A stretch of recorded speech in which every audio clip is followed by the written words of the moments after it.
Hey everyone, it's Dr. Kinar here. Welcome to the Dentrepreneurs TV show. It is in this show that we interview entrepreneurs and guests so they can share tips, wisdoms, strategies to help you exponentially grow your practice. So today I'm joined by none other than the famous Dr. Harry Marget. And Dr. Harry Marget, welcome to the show. Oh, thank you, Kinar. I'm surprised and honoured to be called famous by someone as famous as you. Not at all, not at all. I mean, I really have high respect. I admire what you have contributed to this industry, and you've built a lot in yourselves. Dr. Harry Marget, why don't we start by you telling us, our audience, who you are and what has brought you to this level and stage in life? Well, thank you so much for the opportunity to. I'm very honoured, as I say, to be here with someone as successful as your good self. I started my journey in 1972. I graduated from Adelaide University, and I didn't stay a day in Adelaide longer than I could, because there was no future there. Right. I moved to Melbourne, and on Boxing Day 1972 I started working for a rather notorious practice in Hawthorn for a Dr. Noel Campbell, who recently, and very recently, got debarred from being a dentist. Yes. But it was a good journey. Yes. From there I went and did a master's degree in endodontics, a complete and utter waste of time because I never did a day's master's endodontics at all. Right. And then from there I started working for two dentists, one in Collins Street, one in Flinders Street, where they got me doing all of the, shall we say, after-run dentistry, things they didn't want to do. But it were good lessons in how not to be a dentist and to become a businessman. From there, I decided to buy my first practice, and that's when the journey really began. Yeah, and when was that? When was the first practice? First practice was 1974, okay? Right. And it was a rundown practice. It was run by a guy called Dr. Lawrence Gajero, a lovely man. Went to see him, and he was working away in a one-room practice with a dental drill that did that. So he was doing very large occlusal cavities for £1 in those, $1, sorry, in those days, $1. And he had a waiting room full of 30 people, some of them standing. That was how it was in those days. There were no chairs. Yeah. And his sterilisation method was to do an extraction, run their faucets under hot water, and then use them again. So that was that sort of practice. At that time, right. That was how it was in those days. So that was my first practice. I started there in 1974. And within 3 months, I'd hired my first assistant. Yes. And people were saying to me, "What, are you crazy, hiring assistants? Assistants don't make any money. They're a waste of time, waste of money." But as you know, and I know, training, expertise, putting money, investing in people makes a big difference. So by the end of the year, I had 3 dental assistants working there. And then I began a journey of travelling overseas to understand big business in dentistry, big business in dentistry. From there, I went to Canada, where I went to see a 100-chair practice in Toronto. That was an amazing experience. When I got there, all of the staff, I mean everyone, was walking around with a sniffly nose. And I said, "That's strange, everybody got a cold." They were all on cocaine.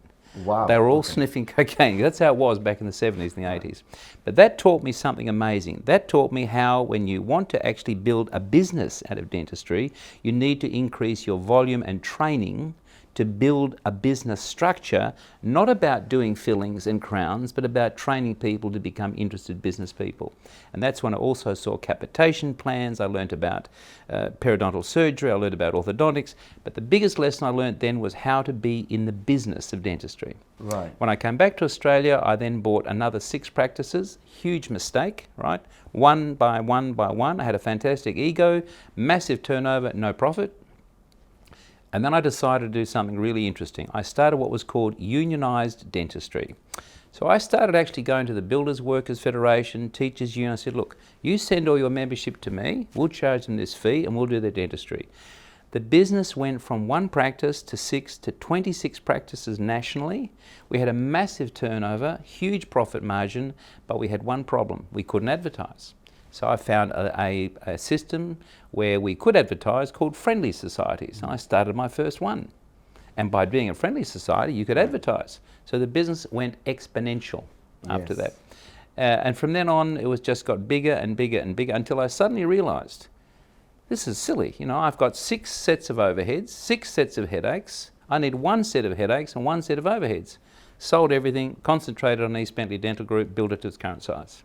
That's an excellent story you've shared there. And one of the things I just picked up on there is that a lot of dentists nowadays are into this impression that they need to own multiple practices. And what I've seen that as I've been in this journey of coaching a lot of practices is that they lose focus on building one practices and exponentially growing it. So their hands are everywhere in the practice. Stress levels are really high. It's not that most of these practices are profitable, and there's almost like an illusion in our industry that owning multiple practices is the way to go. So what are your thoughts finally on that? Oh, I couldn't agree more with you. There is nothing further from the truth that owning multiple practices is better. It's just crazy. You have 6 sets of overheads. You cannot focus. You cannot train people. You cannot be everywhere and everything to everyone. And the problem, Kinar, is that all dentists, with the exception of you and I, of course, all dentists think that they are the best at every single procedure that they do. They think no one else can do it better than me. So not only do they complicate the matter by not giving the work to the assistants, they say, no, I've got to do the premium work, they've got to do the other work. They don't let the practice grow, as you say, exponentially by investing in their people, right? Yes. The overheads keep multiplying, the issues become bigger, and as you know, the phone calls that you get and that I get from people crying on the phone, they can't do it. The multiple practice idea is dead and gone. Even the corporates are finding that they can't own multiple practices and run them properly. So yeah, well, Dr. Harry, thank you for sharing that. As the audience may hear that, be careful when you're considering opening multiple practices. Dr. Harry and I both agree that it's sometimes wise just to focus on what you already have and first build it and maximize it, and then perhaps think about opening another practice or two. But opening multiple practices can lead to a disaster. So just be careful. That's our opinions on this. The next question I wanted to ask you, Dr. Harry, was you did mention that one of the things was advertising. Yes. You did, right? Yes. So I want to jump into that topic of what we call marketing nowadays, right? Could you share a few tips for our audience? What really do you think works nowadays, especially, and what's been working for you? So nowadays, there's one thing which stands out head and shoulders above everything else. Yes. Radio advertising. Okay? Radio advertising. Radio advertising stands head and shoulders. If you would have told me 25, 30 years ago, radio advertising, it wasn't as big then as it is now, I would have said to you, no, not a chance. Because what was big then was television. Today, radio advertising can amazing. The return on investment is so amazing, you just cannot believe. We spend a considerable amount of money on radio advertising, but it is resulting in, and I kid you not, I have the numbers, 16 to 17 new patients a day. Wow. A day, not a week, not a month, a day. Okay, that's on a quiet day. And on a busy day, it can be up to 20 to 25 patients a day. So radio advertising works. What works in marketing is a different situation. To me, everything is marketing. Everything. Yes. No matter how you look, what you say, how you present. But marketing is about everything else. Okay? Yes. Why do people go into BMW or Rolls-Royce and buy a car? Because they know what they're buying. Why? Because the marketer has done his job effectively. Yes. We as dentists don't do that job. We don't market what we are selling. We think that people are coming to us because we're dentists. We need to inform the public about what we're doing. Marketing is separate to advertising, and what stands out is radio advertising. Isn't that amazing? One of the things, I mean, that's some new piece of information for myself as well. And I'm in my practice, we are huge in marketing. One of my belief system is, of course, that all dentists should have a great website. Yes. Because whatever you market, whether it's radio advertising, whether it's through Google, whether it's social media, Facebook, Instagram, eventually the traffic comes to your website. And what I've noticed and discussing with a lot of dentists and actually taking the time to go over their websites, there are a lot of dentists with average or substandard websites. One of my famous quotes, I usually, when I'm having a chat with dentists, I say to them, your internet home is your website. You will get more guests there than your real home. So just the two big things about having a great website is not just the look and feel, but what we call influencing copy. Sure. So whenever a lead comes, why should they choose you from the page they're reading? Whether it's through implants, cosmetics, whatever it is. So one of the pieces of advice I wanted to share with the audience was, please get your websites audited, because it's the most important thing. And what I really took away from Dr. Harry today is radio advertising, and perhaps we should all look into that. And someone like Dr. Harry has been doing it for a while and getting 15 to 25 new patients a day, that's amazing. For particularly for me, the two things that has really worked is Google AdWords and of course leading them to my website, having an amazing website. So we get about 15 to 20 new patients a day ourselves. Fantastic. So this would be great. This is just some great knowledge You and could tips get here. 30. Yeah, great knowledge and tips. Yeah. So one of the next question I wanted to go into this was actually, I believe, correct me if I'm wrong, Dr. Harry, that 80% of our practice is actually run and operated by our team, right? We generally, as dentists, we go in there, we do our work, kind of look around, and then we come back home. But everything to do with greeting the client, picking the phones up, treatment coordination, everything is to do with the team. So I first wanted to start with asking your advice on how do we build a great team culture? Excellent question, excellent question. I know you share my views on this, so what I'm going to repeat now will probably be synonymous with how you believe. Sure. But let's go there. It started with me by understanding that you could not put people in charge of a business who were dental nurses. Yeah. That just doesn't work. Their training is to hand you materials and equipment. So what did I do? How do you build a team? I decided I needed to have somebody in my business who was out of industry. So I went looking for someone who had been in industry. And how did I do that? We said, we are looking for a business manager, because too many dentists look for a practice manager. What is a practice manager? She manages a practice. I don't know what that means. Yeah. So I advertised for a business manager. The first person to come in was a person who had embezzled money from a big firm. And I said, what are you doing here for this interview? He said, well, I just thought I'd give you a try and see if you'd hire me, okay? So I like that, okay? Yes. But then a minute later, a lady came in wearing a beautiful suit. She was elegantly groomed. She had beautiful red lipstick on, beautiful earrings, lovely eyeshadow. I didn't take a really good look. I mean, I did really, you know. Anyway, she walked in and she sat down. You know what she said to me? She said, have you hired anybody yet for your business manager role? I said, no, not yet. She said, well, you're hiring me. I said, yes, you're right, I am. I said, what are you going to do? She said, I'm going to show you how to run this business effectively. Her background was in mole scan. She had been in industry. She had been an industry leader in the mole scanning industry, and that's who came in. From there, I decided I needed to get an HR manager. Right. Why should I, as a dentist with simple skills, fixing teeth, know how to hire people? So I went and got someone who had been in the business of hiring people. And not only had she hired people, she'd worked for IOOF, which is a big health fund down here. Okay. She had also worked for NIB. So she had hired people at executive level. Then I got those two people together with a third person with some dental knowledge, and I said, okay, let us now strategize. We did this over a weekend. We went from Friday to Sunday. Let us now put together a strategy for building a business in dentistry with these people. That's what we did. We took non-dental people and converted them into dental people with business industry knowledge. That's how you do that. And then you build the team by training, as you know. Okay? Yeah. The dentists that consult me, and I'm sure you, that don't want to do the training or don't want to spend the money on the training, they are still sitting in their surgeries today drinking coffee and wondering where the next patient's coming from. Yeah. Training, and using and advancing people's skills by sending overseas to seminars where industry teaches business.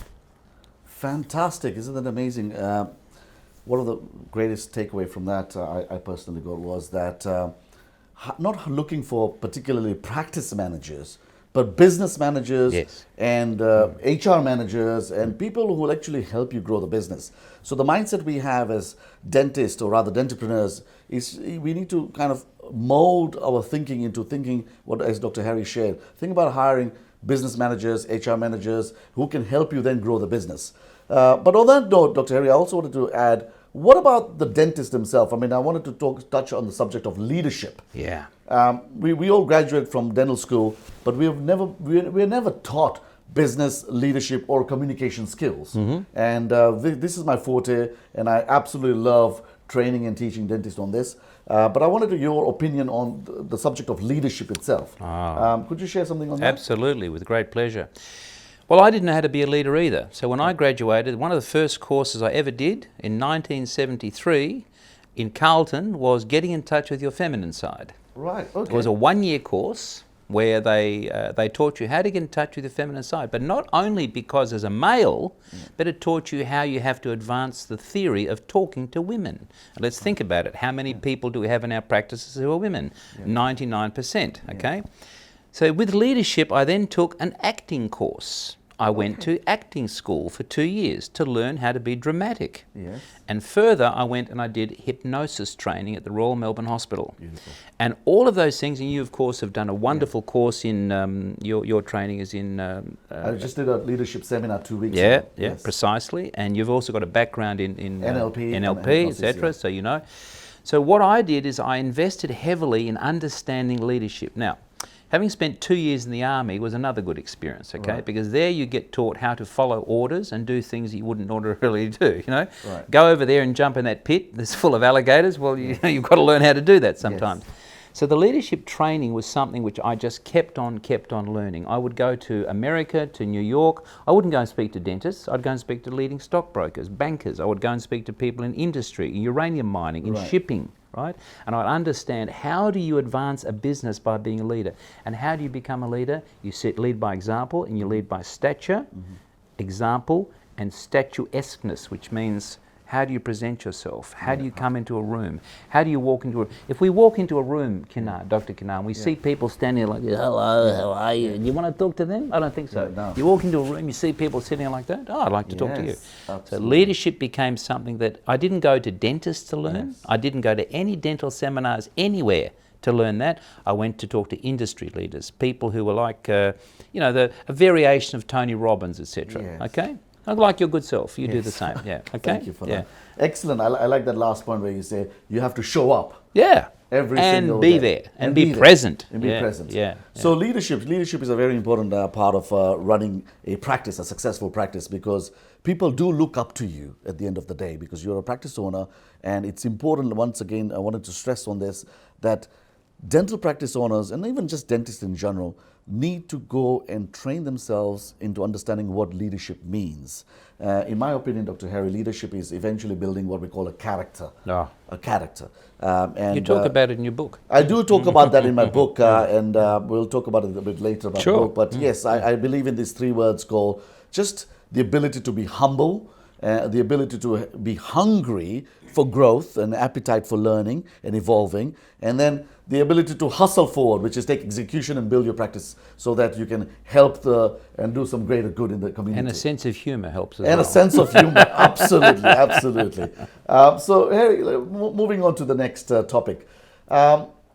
Your thoughts on telephone techniques. Ah, okay. Because I believe that when we spoke about the marketing, at the end of the day, people who hear us from the radio, from Google, from social media, they will go to your website and eventually pick up your phone. And then share me a few thoughts about that. So we've actually, we dedicate a seminar at our practice once every 3 months to nothing else but telephone training, okay? Isn't So that amazing? we go through Wow. this every 3 months on a Friday. We take every person, whether they do the sterilisation or the receptionist, we go through telephone technique. So we'll talk about somebody who's angry on the phone. How do you Right. handle anger? Yes. How do you handle compassion? How do you handle someone who has an emergency? We train people in the use of phrases, phraseology, techniques, voice imperfection. Being for an actor, I tell people how to raise and lower the voice, how to sound compassionate, how to sound empathetic. The importance of understanding what the patient needs when they call is so important. So I actually ring my practice probably 3, 4, 5 times a day, almost all year round. And people don't know that it's me ringing because I'll put on a voice. For example, I might call up and I say, hello, how you going? Is it possible to get a good appointment with a dentist today?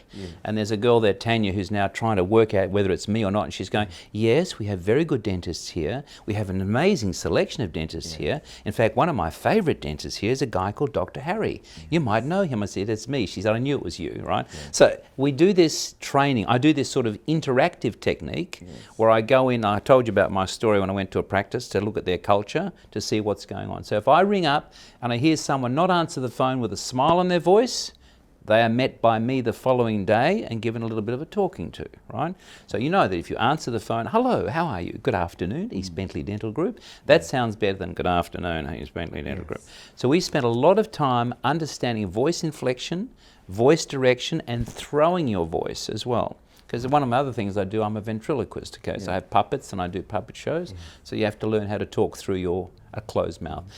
Training people in answering the phone to describe what the patient needs is the single most important thing you can do on a day-to-day basis. Isn't that phenomenal? Few takeaways if I could summarize. I mean, I love listening to you, Dr. Harry, and sharing so much. Just to summarize what I've picked up from Dr. Harry's wisdom there was, A, that he has strategies on answering different kind of phone calls, including new patient phone calls or just regular phone calls with people who are angry or sourcing some kind of information. But your teams need to be trained in different strategies, which sets you apart from other clinics. Yeah. Am I right? Point of difference. Right, point of difference, as Dr. Harry calls it. And the second thing I loved what he just said was that how he keeps on training their team. It's not just a one-stop training. Nope. Every couple of months, 2 to 3 months, Dr. Harry keeps on training, reserves some time out and keeps training the team. And the last, as he ended in the last way, this is one of the most important skill he has employed in his practice.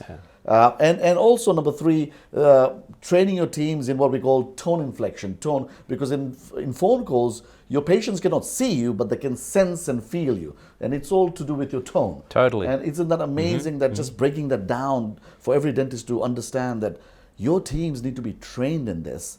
Not only trained in what to say and how to say it, but also how to inflect and inflict your tone. And they need to understand that if somebody's calling up and they're crying on the phone, you know, and they're saying, look, I'm really scared of going to the dentist, that sort of thing, you need someone who, and I train them to be actors, and I say to them, look, you say to that person, look, I know how you feel. I used to be the same. I used to feel very much the same. And use that voice so that I can identify with you. Yes. Right? If you use empathy. Exactly. Yes. It's in the tone of voice. It's the level of the voice. They understand that you are reaching out to them. Correct. Okay? You're meeting them. Yeah. That is amazing. I mean, just picking back on that, what Dr. Harry says is not only the strategy, but how to train your teams into modulating their tone in different kind of situations. And lastly, I just wanted to end that particular topic by what Dr. Harry shared amazingly is that don't only keep on training your teams, but how do you know that your teams are not executing this effectively? So monitoring them. So Dr. Harry made this comment that he sometimes calls his practice to find out regularly how the team is performing. So all these things matter, and I really encourage every dental practice owners to take this subject of telephone techniques and telephone answering seriously, because from my statistics and my point of view, when I've been coaching a lot of practices, I believe that about 60% of new patient telephone calls are not converted to appointments. No. And that is really high.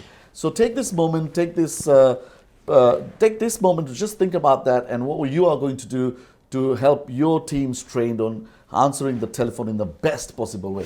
And one thing that we've done, Kennard, Dr. Kennard, which you might even consider, is we have 7 receptionists on a day-to-day basis. And what I've trained them to do, that if they get a phone call from someone who's anxious, and that particular girl that we have answering the phone says, you know, she doesn't normally handle the anxious people. She says, look, just take a minute. I'm going to go and get Rosemary. I want you to talk to her. And Rosemary is one of those very empathetic people who knows how to talk to anxious people. Yes. Then we've got another girl there called Dawn, and she's a bit hilarious and a bit funny. Yes. And she's more, hi, it's Dawn. Oh, you want to come and say, you're going to have such fun here today. So we have different people strategizing different phone calls. Yes. But you need to train that into your business, okay? Yes. You've got to have people who say, look, we've got someone on the phone who's highly anxious, get Rosemary. This person here sounds a bit uppity, let's get Dawn. You understand what I'm saying? You need horses for courses. Yeah. Fascinating. Just having a variety of front team, your front line of team to answer all these different kind of personalities, as we call it, and inquiries over the phone. Thank you so much, Dr. Harry, because for you sharing reach people, don't you agree, Dr. Of course, of course. You reach people. So the next thing I wanted to lead into was, as we know that once we do get the patients booked in through the telephone calls, now we're waiting for them to arrive at our practice. So I talk about this subject called giving 7-star service. Yeah. And I really wanted your opinion on What have you done to implement that sets you apart in the 7-star way from other practices? Could you share some tips for us? I'd love to. I'd love to. One of the things that we do is we make sure that we identify the person that's coming in. So if we know it's an anxious person, we have a couple of people ready to receive them as they get there, right? Now, of course, you have people that are away on days that are sick, whatever, but we usually have spare people to fill in. So the first thing that has to happen is that they have to be identified and greeted, and every receptionist that meets somebody stands up and greets them at eye level. They don't Wow. sit behind the Yes. desk and look like this, okay? Yes. Because you know what that feels like? What am I doing here? You know, so Correct. they stand up and they greet them, and they greet them warmly. And until the Conan virus came, we used to shake hands. Yes. Now we're not so sure, okay? So everybody gets greeted at Yes. eye level. They get greeted in, how would you like us to address you? Because some people don't want to be called Julie. They want to be called Mrs. Smith. Yes. Okay, some people want to know, do you take insurance? So we offer that as well. The third and fourth thing that we do is say, are you comfortable sitting here, or would you like to go to a private room? Because some people are very anxious about sitting in a waiting room. So we have another room set aside, which is very, very quiet, with music playing and a little tea and coffee machine. And we have someone in there who's called a critical care nurse, and she'll sit there and talk to people for a few minutes, okay? So that's another level. A final level is we have another level for little kids. So there's a little area put aside with toys and a trained nurse, a maternal care nurse, so she can take care of people. So there are all levels of, also all things for all people, Kinar. Dr. Kinar, you've got to be able to prepare people to receive them at their level. Now there are some people who are going to come in who are going to be very bossy. I want to be seen now. You know, my appointment was 11 o'clock. You're absolutely right, Mr. Smith. Let me go and see how far Doctor is, and I'll tell him that you're waiting, you need to be somewhere else. So every point of every minute, somebody has to be addressed at some sort of level. Now, I'm going to take it to another level for you. This may sort of shock you or surprise you. I hope it doesn't, but if it's interesting, I'll share this with you. There are two girls who know how to treat people who are a little bit edgy, okay? So, for example, we have, we'll just call her Smithy, okay? And Smithy gets rung up and said, there's someone down here you better see. So she comes downstairs, and this person's being a little bit aggressive, a bit pronto, a bit this sort of thing. And she'll walk in and say, hello, you're Mr. Caruso? Yes. Mr. Caruso, do you like good whiskey? And the guy will say, pardon? Did you like good whiskey? Yes. Would you like to have a whiskey before we see you, right? And you go, I've never been offered whiskey at a dentist before. I said, well, you are now, right? So she takes them upstairs, and we have a supply, right? Yes. And we give them we don't drink ourselves, but they do. And I say, you know, this is amazing. This is really good. And then we have another level where we take people who are coming in for consultations, extended consultations, and we take them to my area, okay, and we have some of my wine, which I make there. We've opened it, we've got some olives and crackers and cheese, and we said, why don't you just sit for a while, read the paper, listen to some music, and I'll go and get Doc and he can come and talk to you here. So for the very, very anxious people, we have what's known as the quiet room. Oh, And music is played at a very low level. right. And then we speak like this. Very quiet. Exactly. Yeah. I love it. I love it.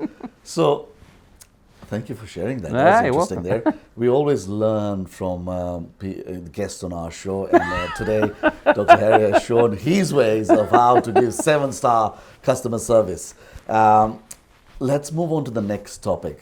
Doc, I just wanted to kind of bring you to the attention that once that happens, once the patient comes in and we wow them in every possible way, and there are a lot of techniques we can do to in every step, as you said, the next step is they're actually going to go and see the dentist now. So I like to call this particular strategy case conversion or case consultation to conversion. As we know that once again in university, we were never trained to influence or persuade positively a patient to choose treatment. And there are a lot of dentists who are finding it hard. I mean, I believe that most dentists can easily convert low-end treatment, which someone comes in pain, someone comes with a broken tooth. But what about someone, nowadays people are looking for veneers, for Invisalign, for implants, for clear aligners, for bigger treatments, full mouth rehabs. And I believe that that's a chapter where a lot of dentists are struggling. They're skilled to do those clinical work, but they're failing to convert the patient or getting the patients to choose them. Now, could you share a few tips and tricks on how to, for our audience, on how they can improve in this subject? I'd love to. I instituted something 15 years ago called the Dental Dream. Right, okay. And this was the training method that I used for my dentists that were joining me to grow the practice. And I said, I want you to learn the dental dream. And I'll give you one example. I said, I want you to take a minute when that person comes in to understand what their dental dream is. Because everybody coming to a dental practice has an expectation. What is it? They all want perfect teeth. They all want perfect teeth and they don't want to spend any money, correct? Oh, sometimes they do. So I train people in what I used to call the dental dream. I'll give you an example of how that works, okay? So let's just take a lady comes in, she's Greek, doesn't matter what nationality she is, she was this particular person, she's very overweight, her skin looks terrible, and I sat down, I said to her, Maria, why are you here? She said, well, I was referred by my friend. She said she heard you, that you were very kind and very considerate. I said, so what is the dental dream? So she had to look at her teeth. Dr. Kinner, they were disgusting. They were terrible. They were absolutely atrocious. Her skin was terrible. She was very much overweight. And I said, Maria, what is your dream? And she said to me with tears in her eyes, she said, Harry, I want to look good. I want to feel good. I want to look feminine. I want to look pretty again. Can you do that for me? So I had a look at her and I said, yes, we can do that. So let's cut to the chase. We took x-rays, photographs, this. We spoke and spoke and spoke and spoke. She had a couple of Turkish coffees while we were talking, right? And we spoke and we spoke. And she said, so what are you going to do? I said, look, Maria, I'll tell you what. I said, it's 9:30 in the morning. I'm sure you have to go to work. Why don't you go to work, come back tomorrow afternoon at 5 o'clock. I'll have some food and some drinks set up. Bring your husband if you want to. She said, I don't want to bring him. I don't like him. Okay? I said, okay, that's fine. So she come back the next day. And what I'd done is I'd done a photographic mock-up of how she's going to look when we do what we did. And I proposed to her 13 or 16 implants and a full reconstruction, right?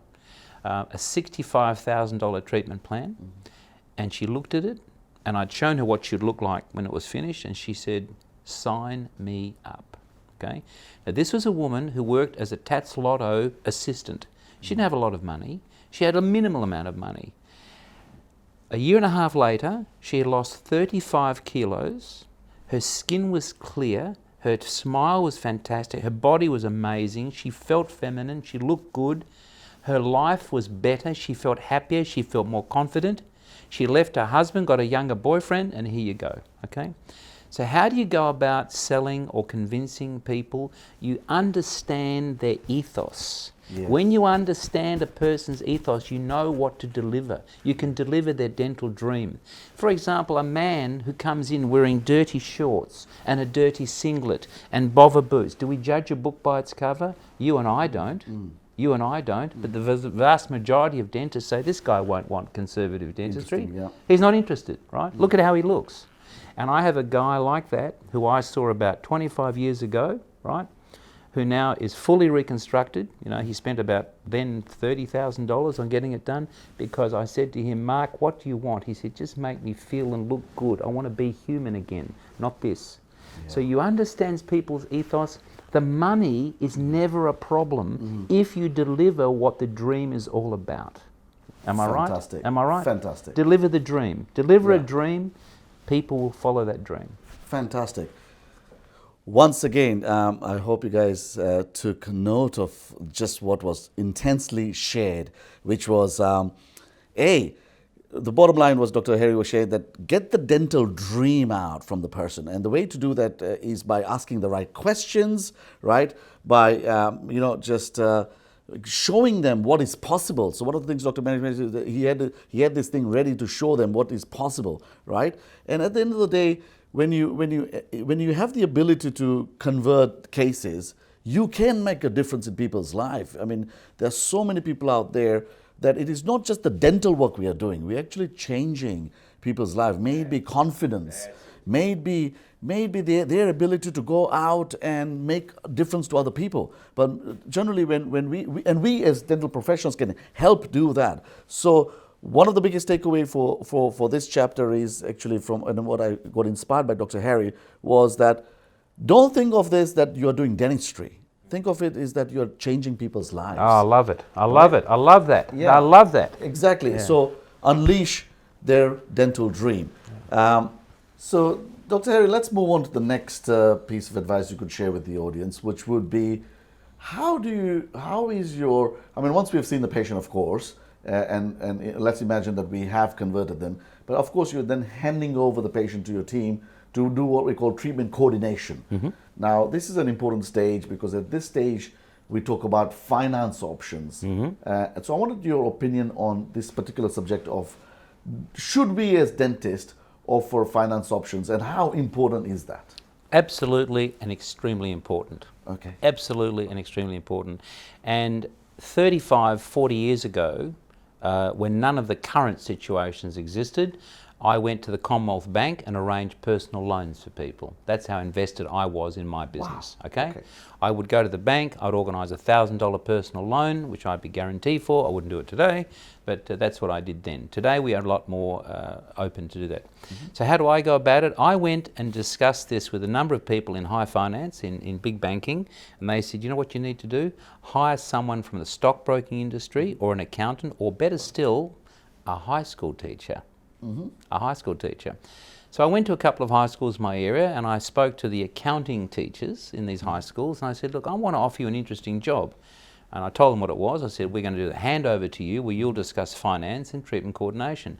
I got two of the most sophisticated women come and work for me, ex-high school teachers who now do the handover. And this is the way it works at our place. So let's say one of my doctors, we'll just call him Dr. Sam, he's just discussed a $65,000 implant case. He then takes the patient down to the quiet room. Nicole comes in and she'll say, can I get you something to eat or drink? No, that's fine. And she will sit quietly with no noise, no distractions, no mobile phones, and she'll discuss finance options with that patient. So, you know, we use some of the conventional ones that are out there and we use some of the other ones. We're getting a lot of requests now for people to use their super funds, which is interesting to do that. So that happens then and there. Those sorts of things are put in place, the finance is taken care of, and then we go forward.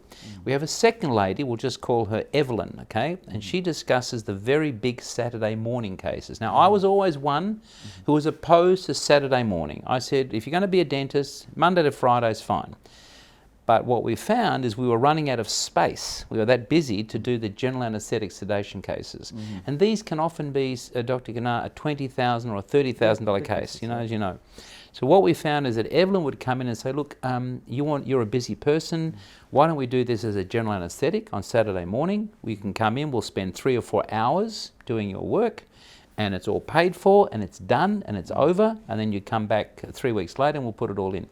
So financing and options and the treatment coordination and getting that done is vital, and it has to be done in an atmosphere of conviviality and humour and good nature, and it's got to be done then and there.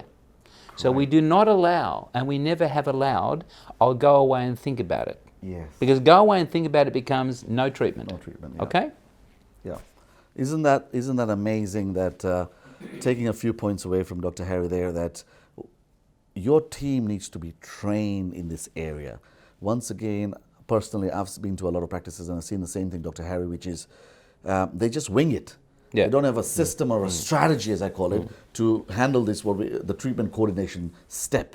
The second point I learned from Dr. Harry was do it in a quiet area, isolated from the front reception. We do understand that not every practice has the ability to do that. But if you can have some space, it's such an important part, because one of the biggest things that the patients spit out at this stage is, let me think about it.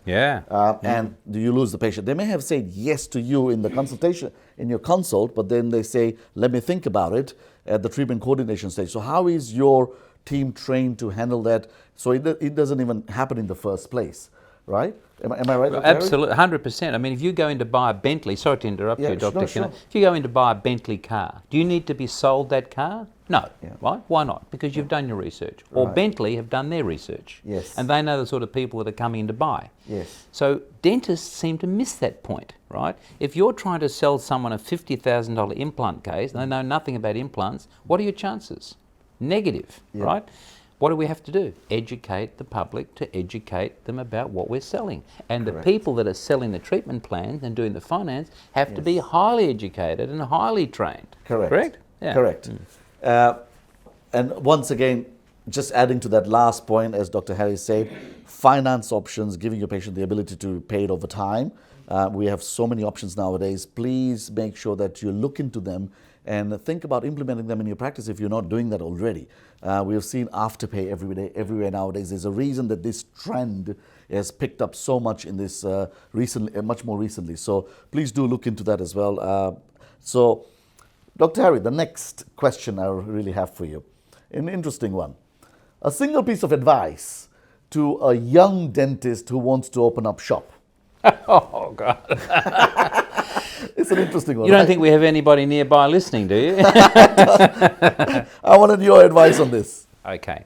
The very first thing, and this is a common question that I'm asked, is first of all, do your market research. Okay, go and have a look at where you're going to go. The problem is that in the CBD, Sydney, Melbourne, Adelaide, Perth, all the major areas, a lot of these areas are now oversaturated with dentists. Okay. Yeah. Second of all, go and do what I call a demographic survey. Yeah. Now, every dentist that I ever speak to about this, I say, someone said to me a few weeks ago, I'm going to go open up in Unigalabi. And I said, really? I said, have you been to the council? Why would I go to the council? Go and ask them, how many white-collar people live there? How many people have dental insurance? How many people have 2 cars? How many people are in 2 jobs?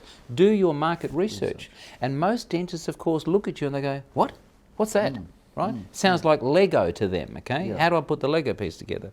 So the first piece of advice is do your market research. Don't go and open up a practice next door to a practice that has 17 dentists, 34 staff, right? And think you're going to be busy across the road, as 3 dentists just did in the last 3 months near me. Right? Wow, okay. Open up near me, 3 practices, and one of them rings me last Monday and says, hello, Dr. Harry. Yes, hello.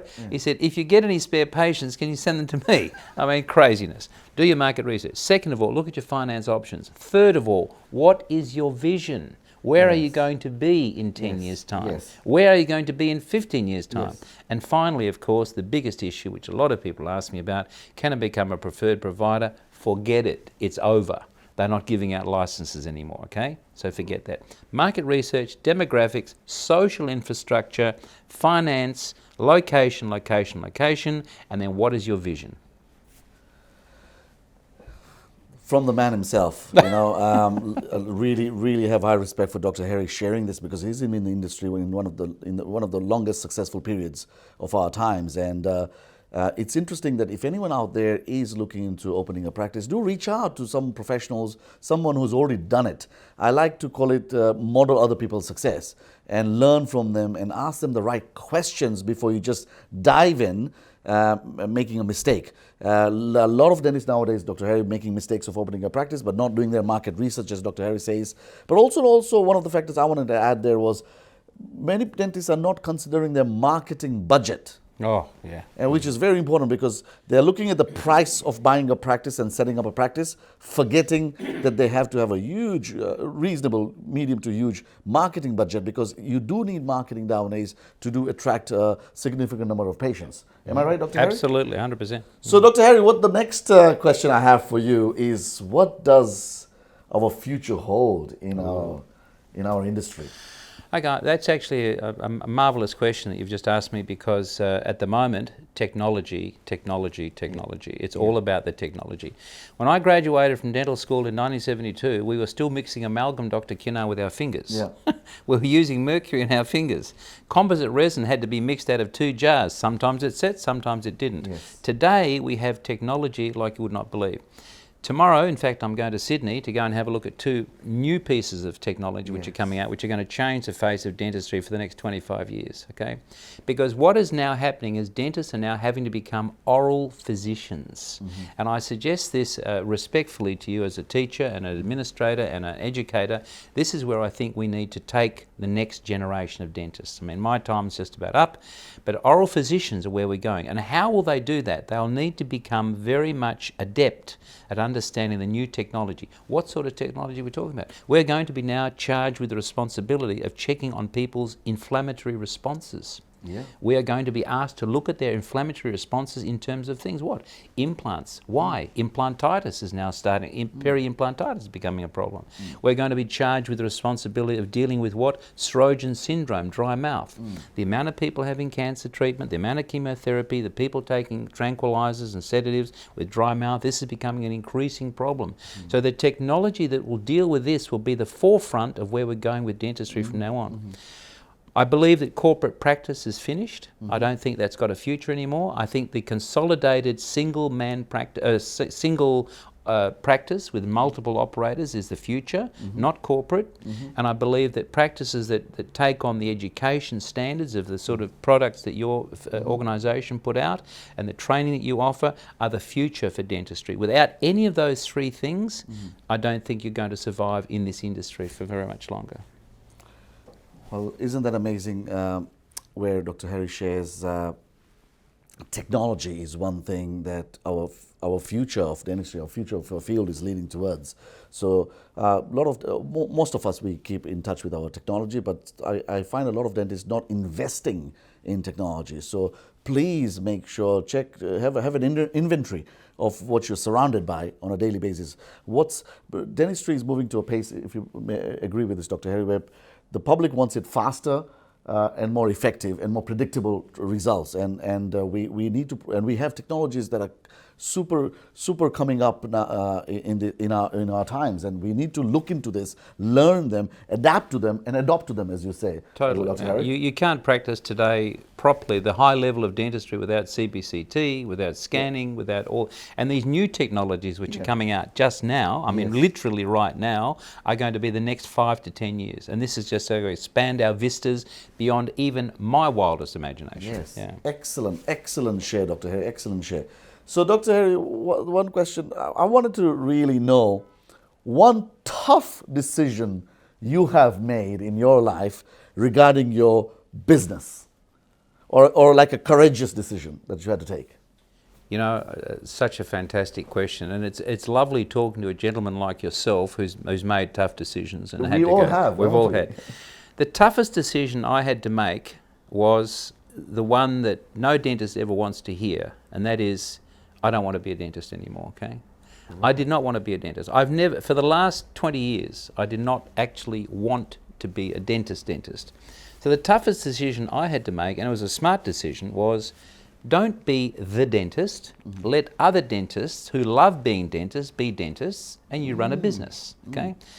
Now, when I go and I talk about this at ADA meetings, or I don't go to ADA meetings anymore, but I go to dental meetings, people say, no, what are you talking about? Oh, I'm a dentist, you know, I'm a dentist. The toughest decision I had to be was to step back and become a business person, as you are, and let dentists who want to be dentists. That was it. The second thing was not to use my own money. To learn how to use other people's money, and not in a ridiculous way, but in a way where you leverage. Leverage, Dr. Kinnard. That is the future if you want to be in a business. So the toughest decision I think I had to make was to step back from the tools and to become a business person. But happily, I look back now, 25, 28 years later, best decision I ever made. Excellent. The word to take away from there is leverage.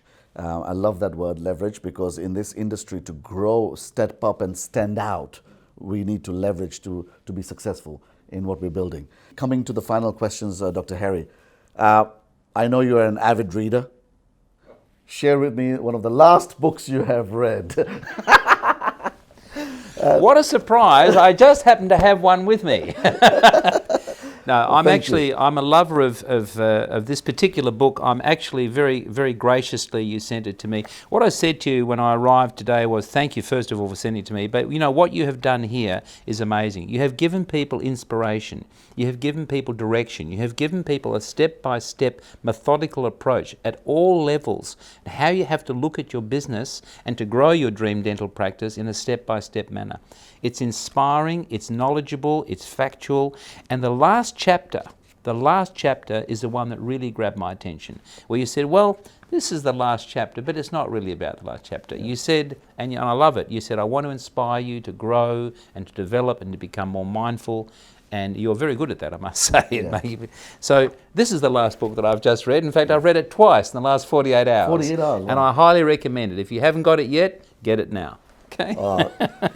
Dr. Harry, you're too kind. That was a bit of a great staged book. question. No, Dr. Harry. not at all. But no, thank you so much for 48 hours. He's read it twice. I didn't believe it was that great, but actually, no, it is. I've got it in the car with me. I put a lot of time and effort because one of my passions was to guide dentists, as you do, Dr. Harry, just in getting the mindset right and what is required to build a successful practice. So if you haven't got a copy, please download it, message me, and I can show you how to download it. It's very well illustrated too. Thank you for that, Dr. Harry. So here we are, ladies and gentlemen. We had Dr. Harry sharing so much wisdom with us. I really wanted to thank you, Dr. Harry, for joining us today on this show, in the Dentrepreneurs TV show. I wanted to let everyone know one of the famous quotes I go by, which is, one day or day one. It's up to you to start thinking about not only investing on your business, but investing in yourself to become and bring the best out of you. So here we go, guys. We will keep bringing you more guests on our show. Today we were very much privileged to have Dr. Harry, a super successful dentist, share his wisdoms, his tips, his strategies, tricks, how he has built what he has built so successfully. Once again, Dr. Harry, thank you so much. From the team at Dentrepreneurs TV, from all of us, from the audience, I just wanted to wish you all the best. And please, please, please keep inspiring us, keep helping us, we love what you do. And just wanted to take one last moment to say that I'm privileged to have a friend such as you. Me too. Thank you, everyone. Thank you. Thank you, everyone. Thank you very much. So once again, ladies and gentlemen, stay tuned. Please do reach out to me, to Dr. Harry. If you ever need any help, we are here to help you. Also, one of the things I want to leave you with is each one, teach one, keep being out there, keep helping others. We are a community where we can help each other. Dentrepreneurs TV here, signing out. Take care, everybody.